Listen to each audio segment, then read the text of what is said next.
హలీం ఇక్కడ చాలా బాగుంది. ప్రతి ఇయర్ మేము ఎక్కడున్నా కూడా బాంబే లాడ్జ్కి వచ్చి తినడం జరుగుతుంది. ఇక్కడ ఇందులో హలీం మటన్ టేస్ట్ అంతా బాగా తెలుస్తుంది. ఇందులో కాజు డ్రై ఫ్रूट्स अभी చాలా బాగా साल से रखे हुए हैं। जब भी हर रोज इधर आकर खा, जब भी इफ्तियार के बाद इधर ही आकर खाकर जाते हैं दोस्तों के साथ।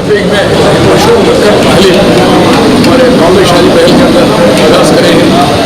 अगले 3-4 साल से हलीम चल रही है। हलीम के अंदर थोड़े ताकतदार चीज़ गोश्त, ये काजू, मुनक्का और बादाम इस चीज़ इसके अंदर बनती है। ये अगले 3-4 साल से खा रहे हैं इधर हलीम, दक्कन हलीम बहुत लज़रदार है, बहुत बेहतरीन है। अस्सलाम वालेकुम वरहमतुल्लाहि वबरकातुह।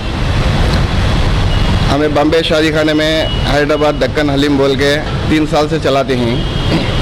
100% प्योर मटन, 100% प्योर घी, कड़पा में सबसे बेस्ट क्वालिटी आपको मिलेगी और लिमिटेड प्राइजेस रखे हैं और अच्छे से अच्छा टेस्ट है अल्हम्दुलिल्लाह।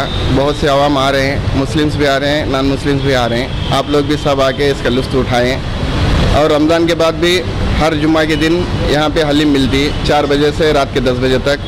आप लोग सब आके हमारे हलीम का लुत्फ़ उठाएँ।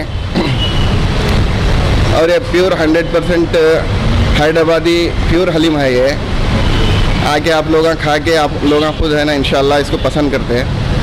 और इसके प्राइजेस भी एकदम लिमिटेड प्राइजेस रखे हैं, हाई प्राइजेस नहीं रखे हैं। इंशाल्लाह मैं उम्मीद रखता हूँ कि आप लोग आगे खा के इसको पसंद करेंगे और क्वालिटी, क्वांटिटी और प्राइस से भी आप लोग सेटिस्फाई होंगे इंशाल्लाह।